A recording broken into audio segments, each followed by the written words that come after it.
সরকারি চাকরি নিয়ে কড়া নির্দেশিকা দিলেন মুখ্য সচিব। সরকারি চাকরি নিয়ে কড়া নির্দেশিকা দিলেন মুখ্য সচিব মনোজ পন্ত। সরকারি চাকরিতে নিয়োগের আগে প্রার্থীর স্বাস্থ্য পরীক্ষা ও পুলিশি যাচাই প্রক্রিয়া 30 দিনের মধ্যে সেরে ফেলতে হবে। এই সময়সীমার মধ্যে যাচাই প্রক্রিয়া শেষ না করলে প্রথমে দায়িত্বপ্রাপ্ত আধিকারিককে সতর্ক করবে সংশ্লিষ্ট কর্তৃপক্ষ।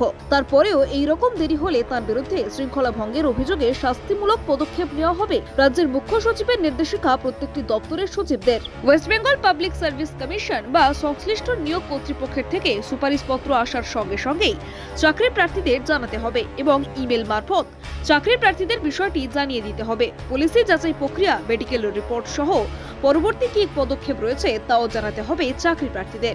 এর জন্য প্রার্থীকে যদি সরাসরি উপস্থিত থাকতে হয় তাহলে 30 দিনের মধ্যেই সেটা করতে হবে। সরকারি চাকরি পাওয়ার পর ভেরিফিকেশন প্রক্রিয়া নিয়ে কড়া নির্দেশিকা মুখ্য সচিবের।